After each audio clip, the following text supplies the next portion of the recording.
ओम श्री गणेशाय नमः। श्री शिव महापुराण की कथा शतरुद्र संहिता। कर्पूर गौरम करुणावतारम संसार सारम भुजगेन्द्रहारम सदा वसन्तं हृदयारविन्दं भवं भवानी सहितं नमामि। 8वें अध्याय में काल भैरव का महात्म्य, विश्वानर की तपस्या और शिव जी का प्रसन्न होकर उनकी पत्नी सुचिस्मति के गर्भ से उनके पुत्र रूप में प्रकट होने का उन्हें वरदान देना। बोलो शंकर भगवान की जय। तदनंतर भगवान शंकर के भैरवावतार का वर्णन करके नंदीश्वर ने कहा, महामुने, परमेश्वर शिव उत्तमोत्तम लीलाएं रचने वाले तथा सत पुरुषों के प्रेमी हैं। उन्होंने मार्गशीर्ष मास के कृष्ण पक्ष की अष्टमी को भैरव के रूप में अवतार लिया था। इसलिए जो मनुष्य मार्गशीर्ष मास की कृष्णाष्टमी को काल भैरव के सन्निकट उपवास करके रात्रि में जागरण करता है, वह समस्त पापों से मुक्त हो जाता है। जो मनुष्य अन्यत्र भी भक्ति पूर्वक जागरण सहित इस व्रत का अनुष्ठान करेगा, वह भी महापापों से मुक्त होकर सद्गति को प्राप्त हो जाएगा। प्राणियों के लाखों जन्मों में किए हुए जो पाप हैं, वे सब के सब काल भैरव के दर्शन से निर्मल हो जाते हैं। जो मूर्ख काल भैरव के भक्तों का अनिष्ट करता है, वह इस जन्म में दुख भोग कर पुनः दुर्गति को प्राप्त होता है। जो लोग विश्वनाथ के तो भक्त हैं, परंतु काल भैरव की भक्ति नहीं करते, उन्हें महान दुख की प्राप्ति होती है। काशी में तो इसका विशेष प्रभाव पड़ता है। जो मनुष्य वाराणसी में निवास करके काल भैरव का भजन नहीं करता, उसके पाप शुक्ल पक्ष के चंद्रमा की भांति बढ़ते रहते हैं। जो काशी में प्रत्येक भौमवार की कृष्णाष्टमी के दिन कालराज का भजन पूजन नहीं करता, उसका पुण्य कृष्ण पक्ष के चंद्रमा के समान क्षीण हो जाता है। तदनंतर नंदीश्वर ने वीरभद्र तथा सर्वावतार का वृत्तांत सुनाकर कहा, ब्रह्मपुत्र भगवान शिव जिस प्रकार प्रसन्न होकर विश्वानर मुनि के घर अवतीर्ण हुए थे, शशि मौल के उस चरित्र को तुम प्रेम पूर्वक श्रवण करो। उस समय वे तेज की निधि अग्नि रूप सर्वात्मा परम प्रभु शिव अग्निलोक के अधिपति रूप से गृहपति नाम से अवतीर्ण हुए थे।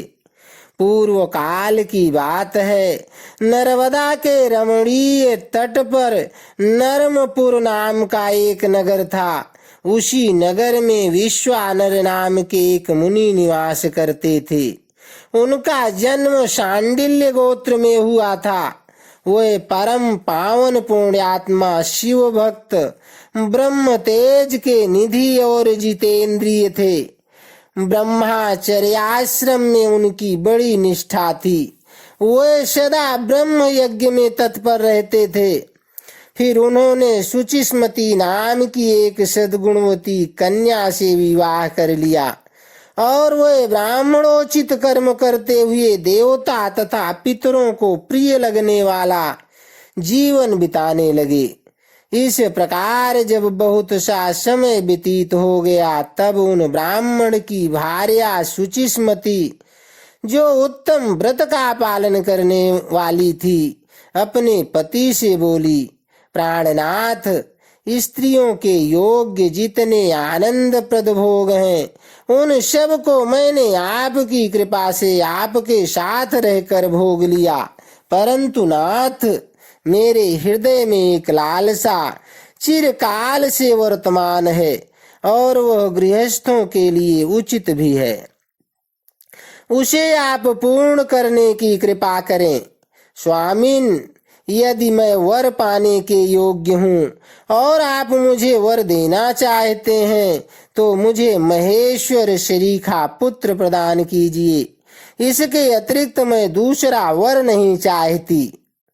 नंदीश्वर जी कहते हैं, मुने, पत्नी की बात सुनकर पवित्र व्रत परायण ब्राह्मण विश्वानर क्षण भर के लिए समाधिस्थ हो गए और हृदय में यूं विचार करने लगे, अहो, मेरी इस सूक्ष्मांगी पत्नी ने कैसा अत्यंत दुर्लभ वर मांगा है।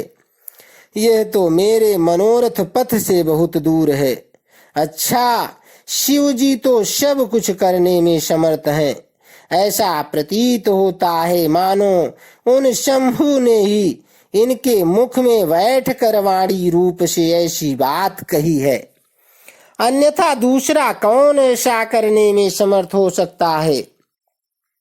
तदनंतर वह एक पत्नी व्रती मुनि विश्वानर पत्नी को आश्वासन देकर वाराणसी में गए और घोर तप के द्वारा भगवान शिव के वीरेश लिंग की आराधना करने लगे। इस प्रकार उन्होंने 1 वर्ष पर्यंत भक्ति पूर्वक उत्तम वीरेश लिंग की त्रिकाल अर्चना करते हुए अद्भुत तप किया। 13वां मास आने पर एक दिन वे द्विजीवर प्रातः काल त्रिपथ गामिनी गंगा के जल में स्नान करके ज्यों ही वीरेश के निकट पहुँचे त्यों ही उन तपोधन को उस लिंग के मध्य एक अष्टवर्गीय विभूति भूषित बालक दिखाई दिया। उस नग्न शिशु के नेत्र कानों तक फैले हुए थे, ओंठों पर गहरी लालिमा छाई हुई थी, मस्तक पर पीले रंग की सुंदर जटा सुशोभित थी और मुख पर हंसी खेल रही थी। वह शैशोचित अलंकार और चिता भस्म धारण किए हुए था तथा अपनी लीला से हंसता हुआ श्रुति सूक्तों का पाठ कर रहा था। उस बालक को देखकर विश्वानर मुनि कृतार्थ हो गए और आनंद के कारण उनका शरीर रोमांचित हो उठा तथा बारंबार नमस्कार है, नमस्कार है, यह उनका हृदयोद्गार फूट पड़ा। फिर वह अभिलाषा पूर्ण करने वाले 8 पद्मों द्वारा बालक रूपधारी परमानंद स्वरूप शंभु का स्तवन करते हुए बोले। विश्वानर ने कहा, भगवन, आप ही एकमात्र अद्वितीय ब्रह्म हैं। यह सारा जगत आपका ही स्वरूप है। यहाँ अनेक कुछ भी नहीं है। यह बिल्कुल सत्य है कि एकमात्र रुद्र के अतिरिक्त दूसरे किसी की सत्ता नहीं है। इसलिए मैं आपकी महेश की शरण ग्रहण करता हूँ।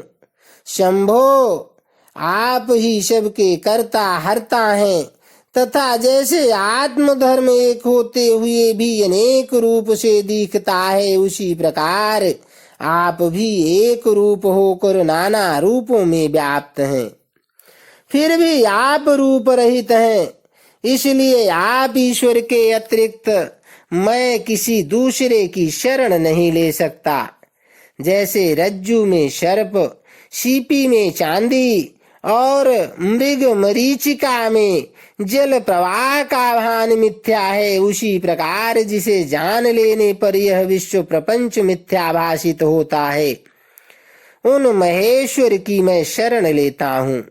शंभो, जल में जो शीतलता, अग्नि में दाहकता, सूर्य में गर्मी, चंद्रमा में आह्लादकारिता, पुष्प में गंध और दुग्ध में घी वर्तमान है, वह आपका ही स्वरूप है।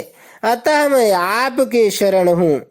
आप कान रहित होकर शब्द सुनते हैं, नासिका विहीन होकर सूंघते हैं, पैर न होने पर भी दूर तक चले जाते हैं, नेत्रहीन होकर सब कुछ देखते हैं और जिह्वा रहित होकर भी समस्त रसों के ज्ञाता हैं। भला आपको सम्यक रूप से कौन जान सकता है? इसलिए मैं आपकी शरण में जाता हूँ। इस आपके रहस्य को न तो साक्षात वेद ही जानता है, न विष्णु, न अखिल विश्व के विधाता ब्रह्मा, न योगींद्र और न इंद्र आदि प्रधान देवताओं को ही इसका पता है, परंतु आपका भक्त उसे जान लेता है। अतः मैं आपकी शरण ग्रहण करता हूँ। ईश, न तो आपका कोई गोत्र है, न जन्म है, न नाम है, न रूप है, न शील है और न देश है। ऐसा होने पर भी आप त्रिलोकी के अधीश्वर तथा संपूर्ण कामनाओं को पूर्ण करने वाले हैं, इसलिए मैं आपका भजन करता हूँ। अस्मरारे, आप सर्व स्वरूप हैं। यह सारा विश्व प्रपंच आप से ही प्रकट हुआ है। आप गौरी के प्राणनाथ, दिगंबर और परम शांत हैं। बाल, युवा और वृद्ध रूप में आप ही वर्तमान हैं। ऐसी कौन सी वस्तु है जिसमें आप व्याप्त न हो? अतः मैं आपके चरणों में नतमस्तक हूँ। नंदीश्वर कहते हैं, मुने, यो तो स्तुति करके विप्रवर विश्वानर हाथ जोड़कर भूमि पर गिरना ही चाहते थे। तब तक संपूर्ण वृद्धों के भी वृद्ध बाल रूपधारी शिव परम हर्षित होकर उन भूदेव से बोले। बाल रूपधारी शिव ने कहा, मुनि श्रेष्ठ विश्वानर, तुमने आज मुझे संतुष्ट कर दिया है। भूदेव, मेरा मन प्रसन्न, परम प्रसन्न हो गया है। अतः अब तुम उत्तम वर मांग लो। यह सुनकर मुनि श्रेष्ठ विश्वानर कृतकृत्य हो गए और उनका मन हर्ष मग्न हो गया। तब वह उठकर बाल रूपधारी शंकर जी से बोले। विश्वानर ने कहा, प्रभावशाली महेश्वर, आप तो अंतर्यामी, ऐश्वर्य संपन्न, सर्व तथा भक्तों को सब कुछ दे डालने वाले हैं। भला आप सर्वज्ञ से कौन सी बात छिपी है? फिर भी आप मुझे दीनता प्रकट करने वाली याचा के प्रति आकृष्ट होने के लिए क्यों कह रहे हैं? महेशान, ऐसा जानकर आपकी जैसी इच्छा हो वैसा कीजिए। नंदीश्वर कहते हैं, मुने, पवित्र व्रत में तत्पर विश्वानर के उस वचन को सुनकर पावन शिशु रूपधारी महादेव हंसकर शुचि विश्वानर से बोले। शुचे, तुमने अपने हृदय में अपनी पत्नी शुचिस्मति के प्रति जो अभिलाषा कर रखी है वह निस्संदेह थोड़े ही समय में पूर्ण हो जाएगी। महामते, मैं शुचिस्मति के गर्भ से तुम्हारा पुत्र होकर प्रकट होऊंगा। मेरा नाम गृहपति होगा। मैं परम पावन तथा समस्त देवताओं के लिए प्रिय होऊंगा। जो मनुष्य 1 वर्ष तक शिव जी के सन्निकट तुम्हारे द्वारा कथित इस पूर्णमय अभिलाषाष्टक स्तोत्र का तीनों काल पाठ करेगा, उसकी सारी अभिलाषाएं यह पूर्ण कर देगा। इस स्तोत्र का पाठ पुत्र, पौत्र और धन का प्रदाता, सर्वथा शांतिकारक, सारी विपत्तियों का विनाशक, स्वर्ग और मोक्ष रूप संपत्ति का कर्ता तथा समस्त कामनाओं को पूर्ण करने वाला है। निस्संदेह यह अकेला ही समस्त स्तोत्रों के समान है। नंदीश्वर कहते हैं, मुने, इतना कहकर बाल रूपधारी शंभु, जो सतपुरुषों की गति है, अंतर ध्यान हो गए तथा विप्रवर विश्वानर भी प्रसन्न मन से अपने घर को लौट गए। इति अध्याय 8 से 13।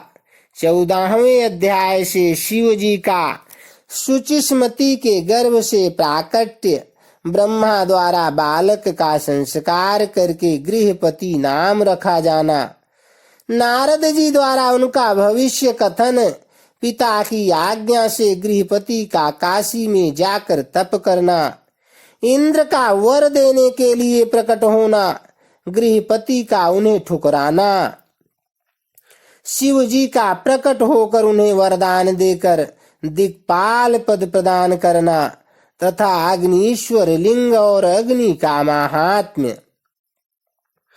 नंदीश्वर कहते हैं, मुने, घर आकर उस ब्राह्मण ने बड़े हर्ष के साथ अपनी पत्नी से वो सारा वृत्तांत कह सुनाया। उसे सुनकर विप्र पत्नी शुचिस्मती को महान आनंद प्राप्त हुआ। वह अत्यंत प्रेम पूर्वक अपने भाग्य की सराहना करने लगी। तदनंतर समय आने पर ब्राह्मण द्वारा विधि पूर्वक गर्भाधान कर्म संपन्न किए जाने पर वह नारी गर्भवती हुई। फिर उन विद्वान मुनि ने गर्भ के स्पंदन करने से पूर्व ही पुंसत्व की वृद्धि के लिए गृह सूत्र में वर्णित विधि के अनुसार सम्यक रूप से पुंसवन संस्कार किया। तत्पश्चात 8वां महीना आने पर कृपालु विश्वानर ने सुखपूर्वक प्रसव होने के अभिप्राय से गर्भ के रूप की समृद्धि करने वाला सीमंत संस्कार संपन्न कराया। तदुपरांत ताराओं के अनुकूल होने पर जब बृहस्पति केंद्रवर्ती हुए और शुभ ग्रहों का योग हुआ, तब शुभ लग्न में भगवान शंकर, जिनके मुख की कांति पूर्णिमा के चंद्रमा के समान है तथा जो अरिष्ट रूपी दीपक को बुझाने वाले समस्त अरिष्टों के विनाशक और भुआ स्वाहा तीनों लोकों को निवासियों को सब तरह से सुख देने वाले हैं, उन शुचिस्मती के गर्भ से पुत्र रूप में प्रकट हुए। उस समय गंध को वहन करने वाले वायु के वाहन मेघ दिशा रूपी बंधुओं के मुख पर वस्त्र से बन गए, अर्थात चारों ओर काली घटा उमड़ आई। वे घनघोर बादल उत्तम गंध वाले पुष्प समूहों की वर्षा करने लगे। देवताओं की दुंदुभियां बजने लगी। चारों ओर दिशाएं निर्मल हो गई। प्राणियों के मनों के साथ साथ सरिताओं का जल निर्मल हो गया। प्राणियों की वाणी सर्वथा कल्याणी और प्रिय भाषिणी हो उठी। संपूर्ण प्रसिद्ध ऋषि मुनि तथा देवता यक्ष किन्नर विद्याधर आदि मंगल द्रव्य ले लेकर पधारे। स्वयं ब्रह्मा जी ने नम्रता पूर्वक उसका जात कर्म संस्कार किया और उस बालक के रूप तथा वेद का विचार करके यह निश्चय किया कि इसका नाम गृहपति होना चाहिए। फिर 11वें दिन उन्होंने नामकरण की विधि के अनुसार वेद मंत्रों का उच्चारण करते हुए उसका गृहपति ऐसा नामकरण किया।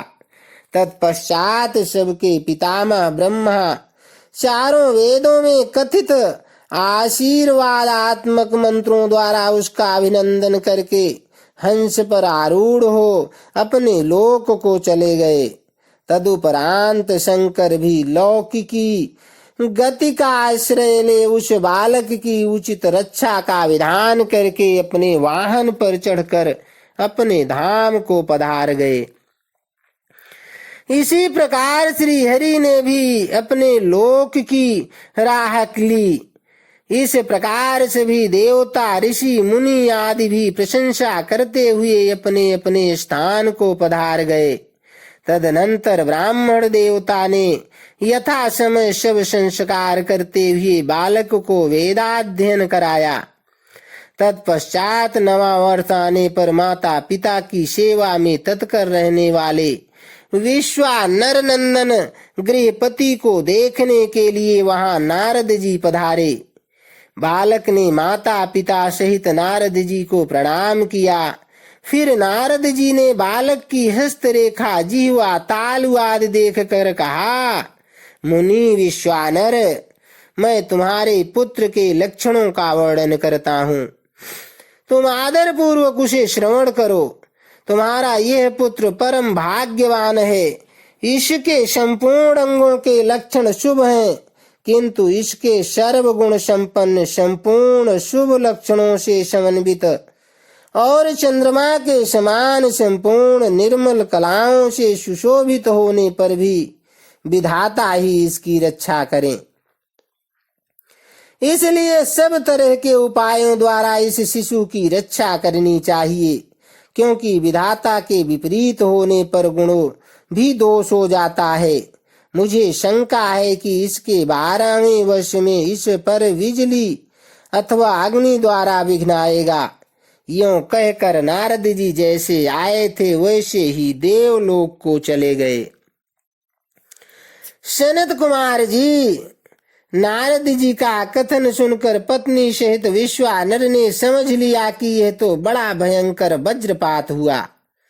फिर वह हाय मैं मारा गया यों कहकर छाती पीटने लगे और पुत्र शोक से व्याकुल होकर गहरी मूर्छा के वशीभूत हो गए।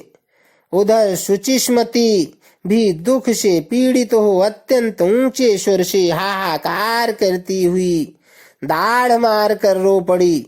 उसकी सारी इंद्रियां अत्यंत व्याकुल हो उठी।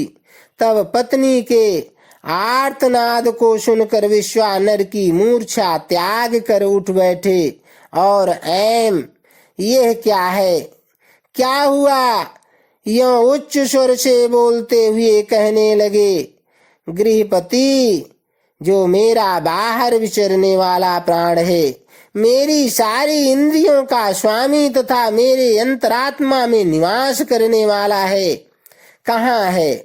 तब माता पिता को इस प्रकार अत्यंत शोकग्रस्त देखकर शंकर के अंश से उत्पन्न हुआ वह बालक गृहपति मुस्कुराकर बोला।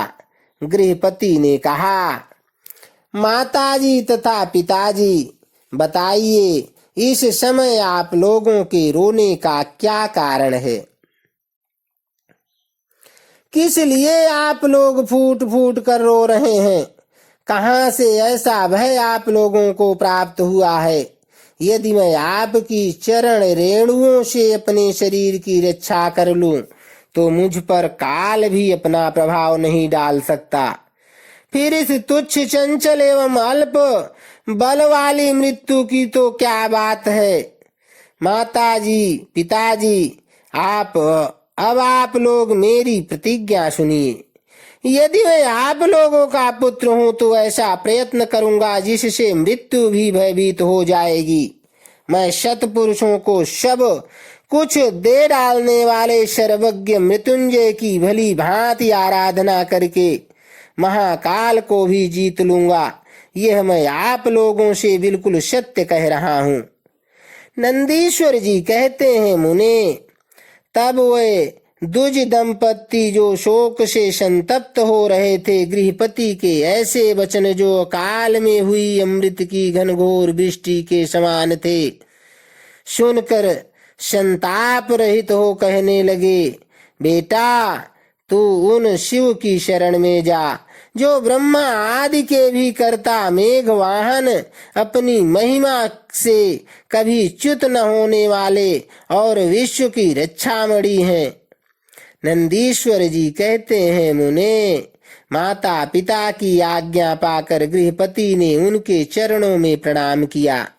फिर उनकी प्रदक्षिणा करके और उन्हें बहुत तरह से आश्वासन दे वे वहां से चल पड़े और उस काशीपुरी में जा पहुंचे जो ब्रह्मा और नारायण आदि देवों के लिए भी दुष्प्राप्य, महाप्रलय के संताप का विनाश करने वाली और विश्वनाथ द्वारा सुरक्षित थी, तथा जो कंठ प्रदेश में हार की तरह पड़ी हुई गंगा से सुशोभित तथा विचित्र गुणशालिनी हर पत्नी गिरिजा से विभूषित थी।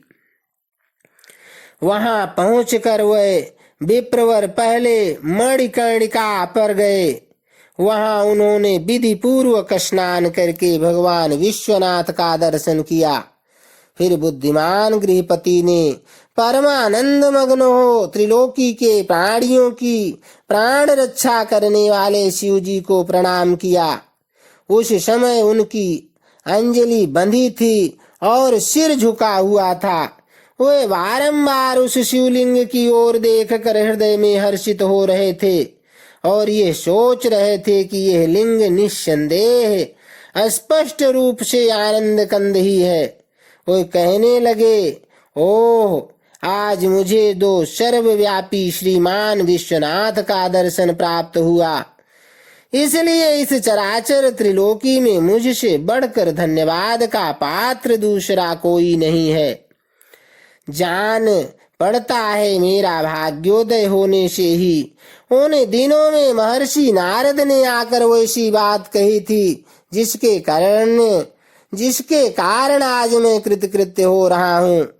नंदीश्वर कहते हैं, मुने, इस प्रकार आनंदामृत रूपी रसों द्वारा पारण करके गृहपति ने शुभ दिन में सर्वहितकारी शिवलिंग की स्थापना की और पवित्र गंगा जल से भरे हुए 108 कलशों द्वारा शिव जी को स्नान कराकर ऐसे घोर नियमों को स्वीकार किया जो अकृतात्मा पुरुषों के लिए दुष्कर थे।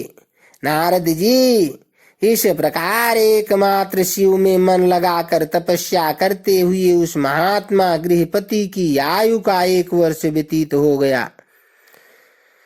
तब जन्म से 12वां वर्ष आने पर नारद जी के कहे हुए उस वचन को सत्य सा करते हुए वज्रधारी इंद्र उनके निकट पधारे और बोले, विप्रवर, मैं इंद्र हूँ और तुम्हारे शुभ व्रत से प्रसन्न होकर आया हूँ। अब तुम वर मांगो, मैं तुम्हारी मनोवांछा पूर्ण कर दूंगा। तब गृहपति ने कहा, मघवन, मैं जानता हूँ आप वज्रधारी इंद्र हैं, परंतु वृत शत्रु, मैं आपसे वर याचना नहीं करना चाहता। मेरे वरदायक तो शंकर ही होंगे। इंद्र बोले, शिशो, शंकर मुझसे भिन्न थोड़े ही हैं। अरे मैं देवराज हूँ, अतः तुम अपनी मूर्खता का परित्याग करके वर मांग लो, देर मत करो। गृहपति ने कहा, पाक शासन, आप हल्या का सतीत्व नष्ट करने वाले दुराचारी पर्वत शत्रु ही है ना।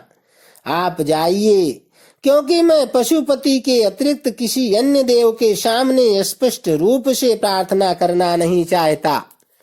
नंदीश्वर जी कहते हैं, मुने, गृहपति के उस वचन को सुनकर इंद्र के नेत्र क्रोध से लाल हो गए। वे अपने भयंकर वज्र को उठाकर उस बालक को डराने धमकाने लगे। तब बिजली की ज्वालाओं से व्याप्त उस वज्र को देखकर बालक गृहपति को नारद जी के वाक्य स्मरण हो आए। फिर तो वो भय से व्याकुल होकर मूर्छित हो चले। तदनंतर अज्ञानांधकार को दूर भगाने वाले गौरीपति शंभु वहां प्रकट हो गए और अपने हस्त स्पर्श से उसे जीवन दान देते हुए से बोले, वत्स, उठ उठ, तेरा कल्याण हो। तब रात्रि के समय मूंदे हुए कमल की तरह उसके नेत्र कमल खुल गए और उसने उठकर अपने सामने सैकड़ों सूर्यों से भी अधिक प्रकाशमान शंभु को उपस्थित देखा। उनके ललाट में तीसरा नेत्र चमक रहा था, गले में नीला चिन्ह था, ध्वजा पर वृषभ का स्वरूप दिख रहा था, वामांग में गिरिजा देवी विराजमान थी, मस्तक पर चंद्रमा सुशोभित था, बड़ी बड़ी जटाओं से उनकी अद्भुत शोभा हो रही थी। वो अपने आयुध त्रिशूल और आजगवन धनुष धारण किए हुए थे। कपूर के समान गौरवर्ण का शरीर अपनी प्रभा बिखेर रहा था। वे गज चर्म लपेटे हुए थे। उन्हें देख कर शास्त्र कथित लक्षणों एवं गुरु वचनों से जब गृहपति ने समझ लिया कि ये महादेव ही हैं, तब हर्ष के मारे उनके नेत्रों में आंसू छलक आए, गला रुंध गया और शरीर रोमांचित हो उठा। वे क्षण भरत के अपने आप को भूल कर चित्रकूट एवं त्रिपुत्रक पर्वत की भांति निश्चल खड़े रह गए। जब वे अस्तमन करने, नमस्कार करने अथवा कुछ भी कहने में समर्थ न हो सके, तब शिव जी मुस्कुराकर बोले। ईश्वर ने कहा, गृहपते, जान पड़ता है तुम वज्रधारी इंद्र से डर गए हो। वत्स, तुम भयभीत मत हो, क्योंकि मेरे भक्त पर इंद्र और वज्र की कौन कहे। यमराज भी अपना प्रभाव नहीं डाल सकते। यह तो मैंने तुम्हारी परीक्षा ली है और मैंने ही तुम्हें इंद्र रूप धारण करके डराया है। भद्र, अब मैं तुम्हें वर देता हूँ, आज से तुम अग्नि पद के भागी होगे। तुम समस्त देवताओं के लिए वरदाता बनोगे। अग्नि, तुम समस्त प्राणियों के अंदर जठराग्नि रूप से विचरण करोगे। तुम्हें दिक्पाल रूप से धर्मराज और इंद्र के मध्य में राज्य की प्राप्ति होगी। तुम्हारे द्वारा स्थापित यह शिवलिंग तुम्हारे नाम पर अग्नीश्वर नाम से प्रसिद्ध होगा। यह सब प्रकार के तेजों की वृद्धि करने वाला होगा। जो लोग इस अग्नीश्वर लिंग के भक्त होंगे, उन्हें बिजली और अग्नि का भय नहीं रह जाएगा। अग्निमांद नामक रोग नहीं होगा और न कभी उनकी अकाल मृत्यु हुई होगी। काशीपुरी में स्थित संपूर्ण समृद्धियों के प्रदाता अग्नीश्वर की भली भांति अर्चना करने वाला भक्त यदि प्रारब्धवश किसी अन्य स्थान में भी मृत्यु को प्राप्त होगा तो वह भी वन ही लोक में प्रतिष्ठित होगा। नंदीश्वर जी कहते हैं, मुने, यों कहकर शिव जी ने गृहपति के बंधुओं को बुलाकर उनके माता पिता के सामने उस अग्नि का दिग्पति पद पर अभिषेक कर दिया और स्वयं उसी लिंग में समा गए। तात, इस प्रकार मैंने तुमसे परमात्मा शंकर के गृहपति नामक अग्नि अवतार का, जो दुष्टों को पीड़ित करने वाला है, वर्णन कर दिया। जो सुदृढ़, पराक्रमी, जितेंद्रिय पुरुष अथवा सत्व संपन्न स्त्रियां अग्नि प्रवेश कर जाती हैं, वे सब के सब अग्नि शरीके तेजस्वी होते हैं। इसी प्रकार जो ब्राह्मण, अग्निहोत्र परायण, ब्रह्मचारी तथा पंचाग्नि का सेवन करने वाले हैं, वे अग्नि के समान वर्चस्वी होकर अग्निलोक में विचरते हैं। जो शीतकाल में शीत निवारण के निमित्त बोझ की बोझ लकड़ियां दान करता है अथवा जो अग्नि की इष्टि करता है, वह अग्नि के सन्निकट निवास करता है। जो श्रद्धा पूर्वक किसी अनाथ मृतक का अग्नि संस्कार कर देता है अथवा स्वयं शक्ति न होने पर दूसरों को प्रेरित करता है, वह अग्निलोक में प्रशंसित होता है। दो जातियों के लिए परम कल्याणदायक एक अग्नि ही है। वही निश्चित रूप से गुरु, देवता, व्रत, तीर्थ अर्थात सब कुछ है।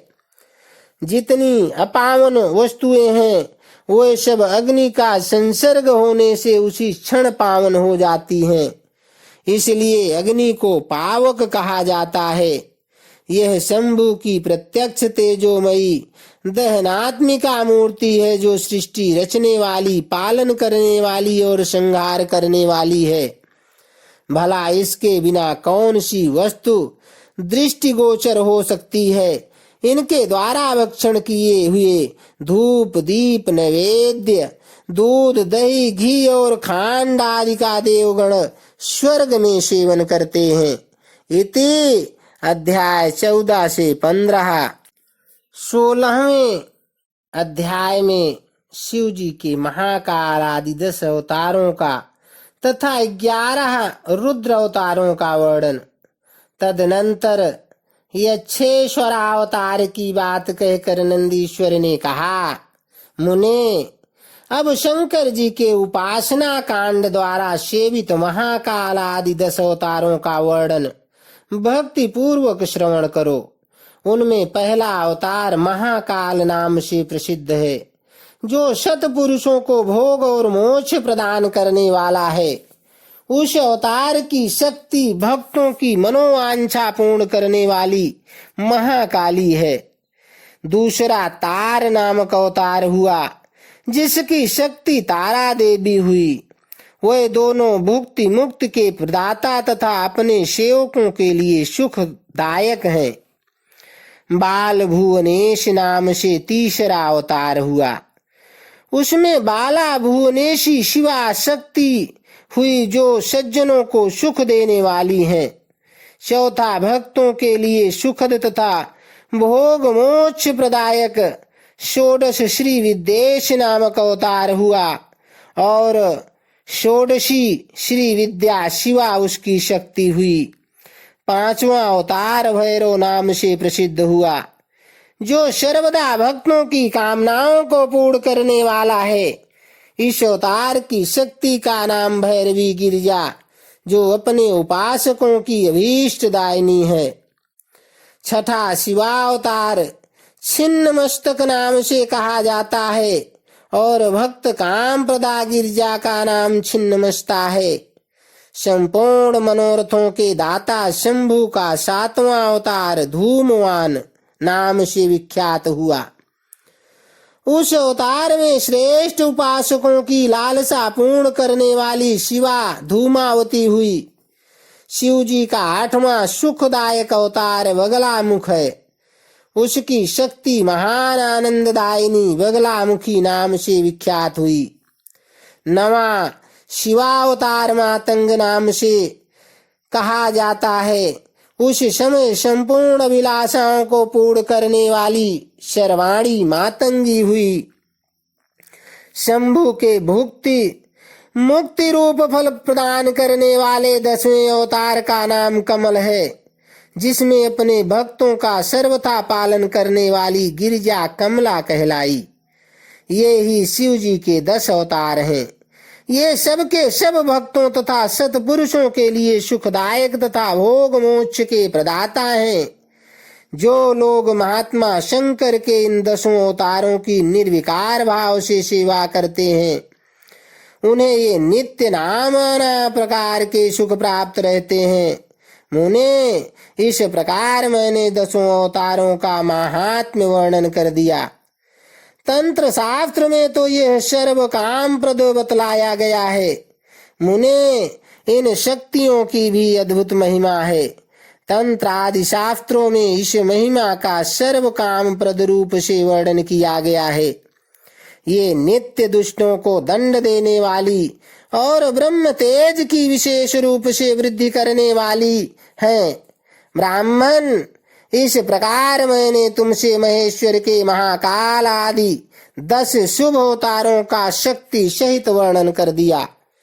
जो मनुष्य समस्त शिव पर्वों के अवसर पर इस परम पावन कथा का भक्ति पूर्वक पाठ करता है, वह शिव जी का परम प्यारा हो जाता है। इस आख्यान का पाठ करने से ब्राह्मण के ब्रह्म तेज की वृद्धि होती है, क्षत्रिय विजय लाभ करता है, वैश्य धनपति हो जाता है और शूद्र को सुख की प्राप्ति होती है। स्वधर्म परायण शिव भक्तों को यह चरित्र सुनने से सुख प्राप्त होता है और उनकी शिव भक्ति विशेष रूप से बढ़ जाती है। मुने, अब मैं शंकर जी के 11 श्रेष्ठ अवतारों का वर्णन करता हूँ, सुनो। उन्हें श्रवण करने से असत्य आदि जनित बाधा पीड़ा नहीं पहुंचा सकती। पूर्व काल की बात है, एक बार इंद्र आदि समस्त देवता दैत्यों से पराजित हो गए। तब वे भयभीत हो अपनी पुरी अमरावती को छोड़कर भाग खड़े हुए। ये दैत्यों द्वारा अत्यंत पीड़ित हुए वो सभी देवता कश्यप जी के पास पहुंचे। वहां उन्होंने परम व्याकुलता पूर्वक हाथ जोड़े और मस्तक झुकाकर उनके चरणों में अभिवादन किया और उनका भली भांति स्तवन करके आदर पूर्वक अपने आने का कारण प्रकट किया। तब दैत्यों द्वारा पराजित होने से उत्पन्न हुए अपने सारे दुखों को कह सुनाया। तात, तब उनके पिता कश्यप जी देवताओं की उस कष्ट कहानी को सुनकर अधिक दुखी नहीं हुए, क्योंकि उनकी बुद्धि शिव जी में आसक्त थी। मुने, उन शांत बुद्धि मुनि ने धैर्य धारण करके देवताओं को आश्वासन दिया और स्वयं परम हर्ष पूर्वक विश्वनाथपुरी काशी को चल पड़े। वहां पहुंचकर उन्होंने गंगा जी के जल में स्नान करके अपना नित्य नियम पूरा किया और फिर आदर पूर्वक उमा सहित सर्वेश्वर भगवान विश्वनाथ की भली भांति अर्चना की। तदनंतर शंभु दर्शन के उद्देश्य से एक शिवलिंग की स्थापना करके वे देवताओं के हितार्थ परम प्रसन्नता पूर्वक घोर तप करने लगे। मुने, शिव जी के चरण कमलों में आसक्त मन वाले धैर्यशाली मुनिवर कश्यप को जब यों तप करते हुए बहुत अधिक समय व्यतीत हो गया, तब सतपुरुषों के गति स्वरूप भगवान शंकर अपने चरणों में तल्लीन मन वाले कश्यप ऋषि को वर देने के लिए वहां प्रकट हुए। भक्त वत्सल महेश्वर परम प्रसन्न तो थे ही, अतः वे अपने भक्त मुनिवर कश्यप से बोले, वर मांगो। उन महेश्वर को देखते ही परम बुद्धि वाले देवताओं के पिता कश्यप जी हर्षमग्न हो गए और हाथ जोड़कर उनके चरणों में नमस्कार करके स्तुति करते हुए यों बोले, हे महेश्वर, मैं सर्वथा आपका शरणागत हूँ। स्वामिन, देवताओं के दुख का विनाश करके मेरी अभिलाषा पूर्ण कीजिए। हे देवेश, मैं पुत्रों के दुख से विशेष दुखी हूँ, अतः ईश मुझे सुखी कीजिए, क्योंकि आप देवताओं के सहायक हैं। नाथ, महाबली दैत्यों ने देवताओं और यक्षों को पराजित कर दिया है, इसलिए शंभो, आप मेरे पुत्र रूप से प्रकट होकर देवताओं के लिए आनंददाता बनिए। नंदीश्वर जी कहते हैं, मुने कश्यप जी के ऐसा कहने पर सर्वेश्वर भगवान शंकर उनसे तथेति ऐसा ही होगा यों कहकर उनके सामने ही अंतर ध्यान हो गए। तब कश्यप भी महान आनंद के साथ तुरंत ही अपने स्थान को लौट गए।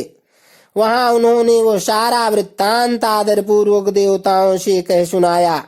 तदनंतर भगवान शंकर अपना वचन सत्य करने के लिए कश्यप द्वारा सुरभि के पेट से 11 रूप धारण करके प्रकट हुए।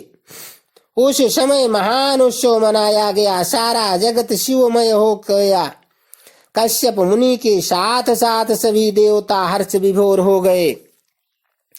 उनके नाम रखे गए कपाली, पिंगल, भीम, विरूपाक्ष, विलोहित, शास्ता, अजपाद, अहिर्बुध्यन, शंभु, चंड तथा भाव। ये 11 रुद्र सुरभि के पुत्र कहलाए।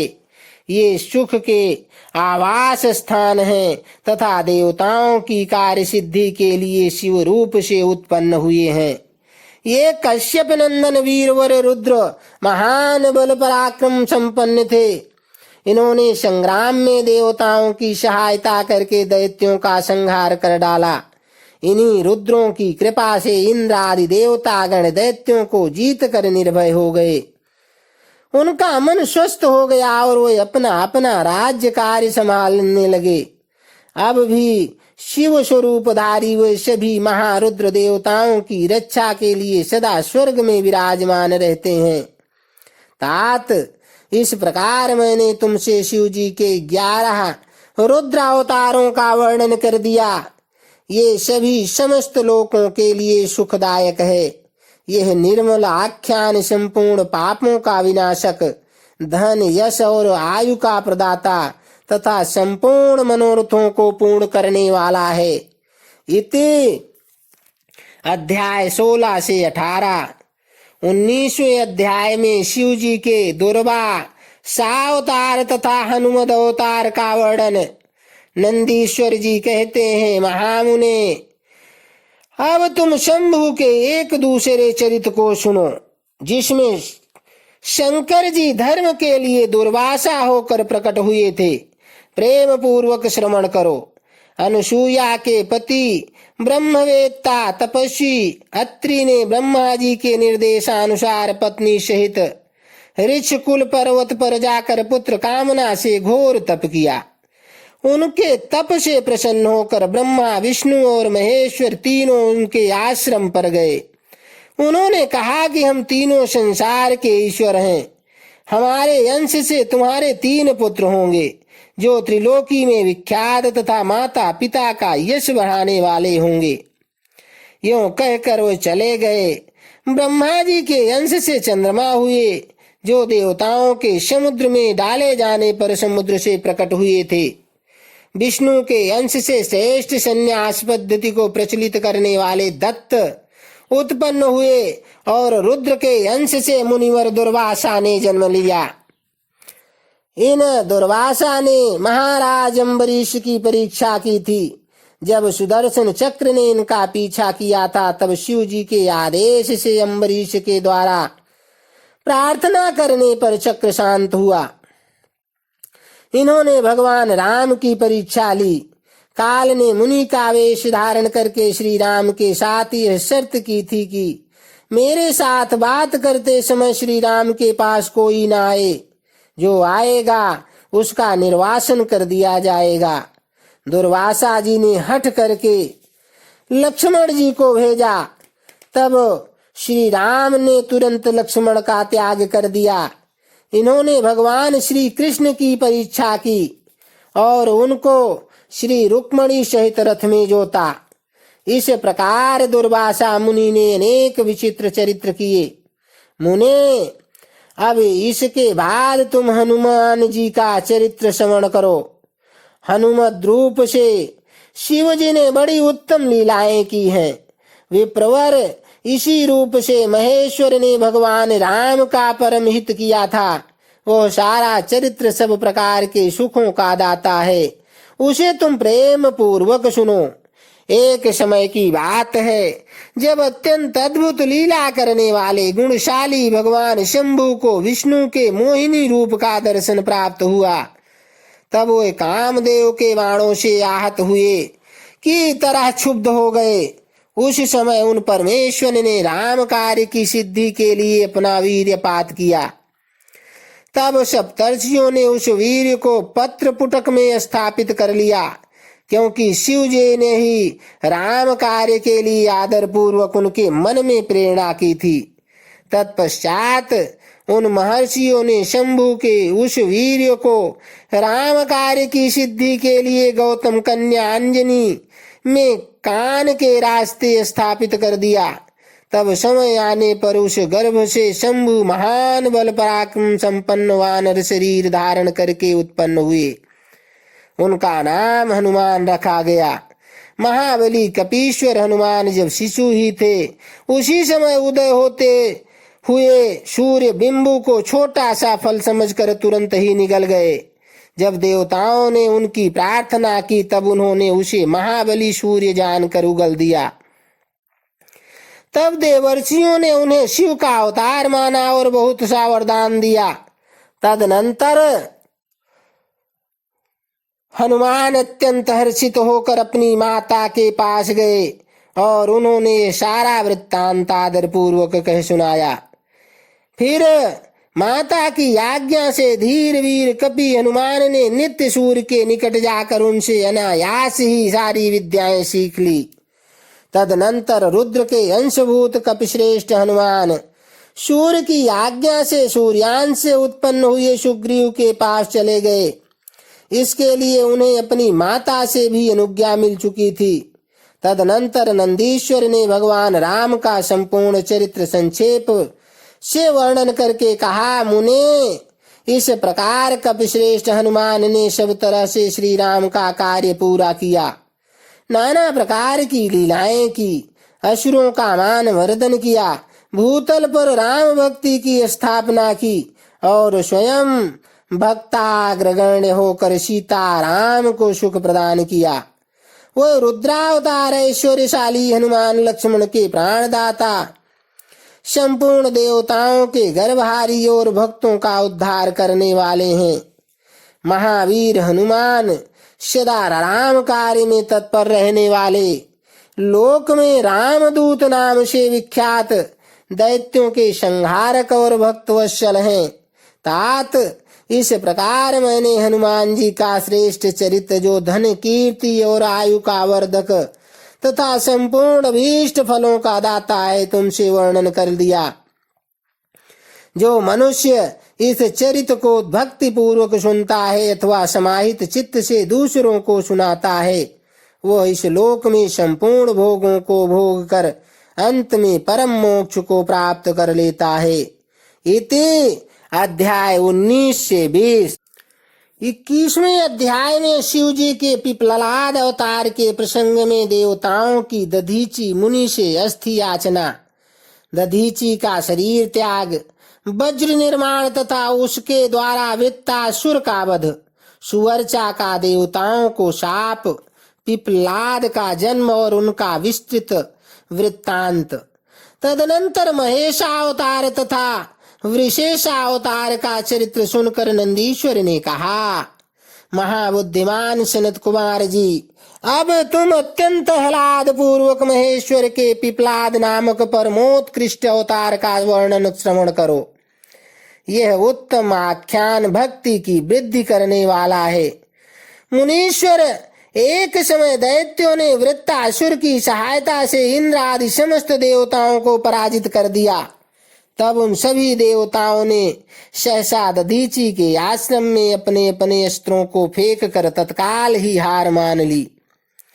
तत्पश्चात मारे जाते हुए वे इंद्र सहित संपूर्ण देवता तथा देवर्षि शीघ्र ही ब्रह्मलोक में जा पहुंचे और वहां ब्रह्मा जी से उन्होंने अपना वो दुखड़ा कह सुनाया।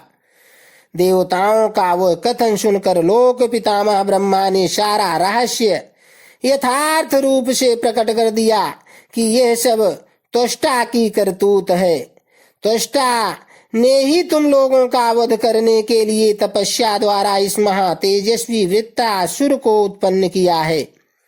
यह दैत्य महान आत्मबल से संपन्न तथा समस्त दैत्यों का अधिपति है। अतः अब ऐसा प्रयत्न करो जिससे इसका वध हो सके। बुद्धिमान देवराज, मैं धर्म के कारण इस विषय में एक उपाय बतलाता हूँ, सुनो।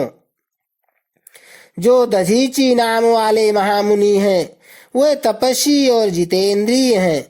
उन्होंने पूर्व काल में शिव जी की आराधना करके वज्र सरीखी अस्थियां हो जाने का वर प्राप्त किया है।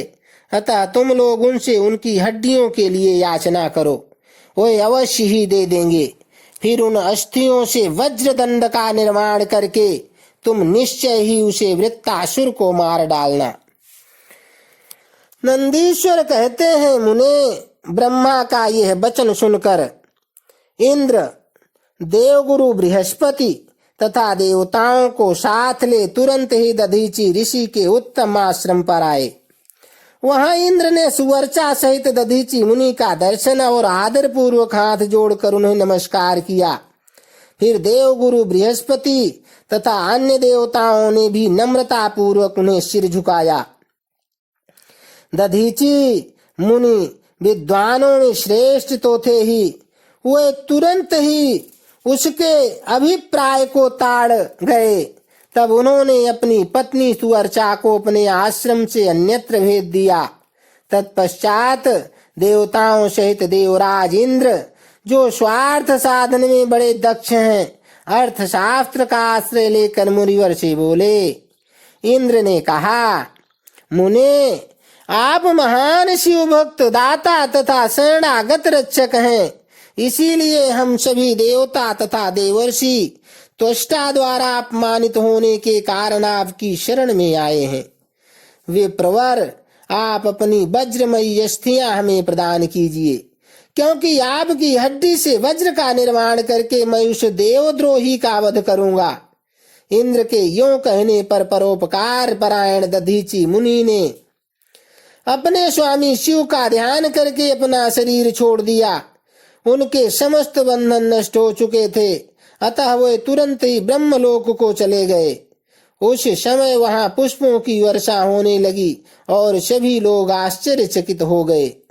तदनंतर इंद्र ने शीघ्र ही सुरभि गौ को बुलाकर उस शरीर को चटवाया और उन हड्डियों से अस्त्र निर्माण करने के लिए विश्वकर्मा को आदेश दिया। तब इंद्र की आज्ञा पाकर विश्वकर्मा ने शिव जी के तेज से सुदृढ़ हुई मुनि की वज्रमयी हड्डियों से संपूर्ण अस्त्रों की कल्पना की। उनके रीढ़ की हड्डी से वज्र और ब्रह्मशिर नामक बाण बनाया तथा अन्य अस्थियों से अन्यान्य बहुत से अस्त्रों का निर्माण किया। तब शिव जी के तेज से उत्कर्ष को प्राप्त हुए इंद्र ने उस वज्र को लेकर क्रोध पूर्वक वृत्तासुर पर आक्रमण किया, ठीक उसी तरह जैसे रुद्र ने यमराज पर धावा किया था। फिर तो कवच आदि से भली भांति सुरक्षित हुए इंद्र ने तुरंत ही पराक्रम प्रकट करके उस वज्र द्वारा वृत्तासुर के पर्वत शिखर शरी के सिर को काट गिराया। तात उस समय स्वर्गवासियों ने महान विजयोत्सव मनाया। इंद्र पर पुष्पों की वृष्टि होने लगी और सभी देवता उनकी स्तुति करने लगे। तदनंतर महान आत्मबल से संपन्न दधीचि मुनि की पतिव्रता पत्नी सुवर्चा पति के आज्ञा अनुसार अपने आश्रम के भीतर गई। वहां देवताओं के लिए पति को मरा हुआ जानकर वह देवताओं को शाप देते हुए बोली। सुवर्चा ने कहा, हो इंद्र सहित ये सभी देवता बड़े दुष्ट हैं और अपना कार्य सिद्ध करने में निपुण मूर्ख तथा लोभी हैं, इसलिए सब के सब आज से मेरे शाप से पशु हो जाएं। इस प्रकार उस तपस्वी मुनि पत्नी सुवर्चा ने उन इंद्र आदि समस्त देवताओं को शाप दे दिया। तत्पश्चात उस पतिव्रता ने पतिलोक में जाने का विचार किया। फिर तो मनस्विनी सुवर्चा ने परम पवित्र लकड़ियों द्वारा एक चिता तैयार की। उसी समय शंकर जी की प्रेरणा से सुखदायिनी आकाशवाणी हुई और उस मुनि पत्नी सुवर्चा को आश्वासन देती हुई बोली। आकाशवाणी ने कहा, प्राज्ञे ऐसा साहस मत करो, मेरी उत्तम बात सुनो। देवी, तुम्हारे उदर में मुनि का तेज वर्तमान है, तुम उसे यत्न पूर्वक उत्पन्न करो। पीछे तुम्हारी जैसी इच्छा हो ऐसा करना, क्योंकि शास्त्र का ऐसा आदेश है कि गर्भवती को अपना शरीर नहीं जलाना चाहिए, अर्थात सती नहीं होना चाहिए। नंदीश्वर कहते हैं, मुनीश्वर, यों कहकर वह आकाशवाणी उपराम हो गई। उसे सुनकर वह मुनि पत्नी क्षण भर के लिए विस्मय में पड़ गई, परंतु उस सती साध्वी सुवर्चा को तो पतिलोक की प्राप्ति ही अभीष्ट थी। अतः उसने बैठकर पत्थर से अपने उदर को विदीर्ण कर डाला। तब उसके पेट से मुनिवर दधीचि का वह गर्भ बाहर निकल आया। उसका शरीर परम दिव्य और प्रकाशमान था तथा वह अपनी प्रभा से 10 दिशाओं को उद्भासित कर रहा था। तात दधीचि के उत्तम तेज से प्रादुर्भूत हुआ वह गर्भ अपनी लीला करने में समर्थ साक्षात रुद्र का अवतार था। मुनि प्रिया सुवर्चा ने दिव्य स्वरूपधारी अपने उस पुत्र को देखकर मन ही मन समझ लिया कि यह रुद्र का अवतार है।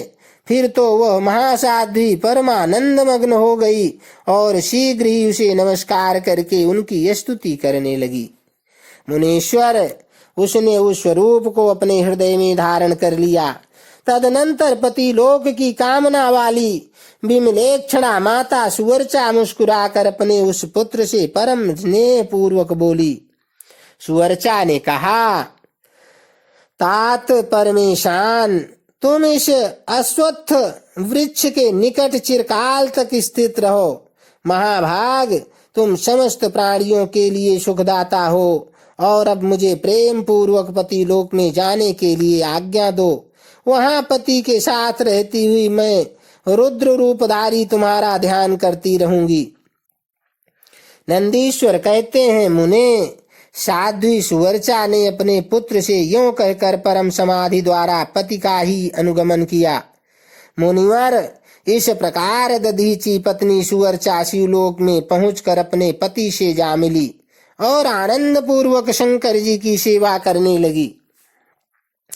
तात इतने में ही हर्ष से भरे हुए इंद्र सहित समस्त देवता मुनियों के साथ आमंत्रित हुए की तरह शीघ्रता से वहां पहुंचे। तब प्रसन्न बुद्धि वाले ब्रह्मा ने उस बालक का नाम पिपलाद रखा। फिर सभी देवता महोत्सव मनाकर अपने अपने धाम को चले गए। तदनंतर महान ऐश्वर्यशाली रुद्रावतार पिपलाद उसी अश्वत्थ के नीचे लोकों की हित कामना से चिरकालिक तप में प्रवृत्त हुए। लोकाचार का अनुसरण करने वाले पिपलाद का यों तपस्या करते हुए बहुत बड़ा समय व्यतीत हो गया। तदनंतर पिपलाद ने राजा अनरेण की कन्या पद्मा से विवाह करके तरुण हो उसके साथ विलास किया। उन मुनि के 10 पुत्र उत्पन्न हुए जो सब के सब पिता के ही समान महात्मा और उग्र तपस्वी थे। वे अपनी माता पद्मा के सुख की वृद्धि करने वाले हुए। इस प्रकार महाप्रभु शंकर के लीला अवतार मुनिवर पिपलाद ने महान ऐश्वर्यशाली तथा नाना प्रकार की लीलाएं की। उन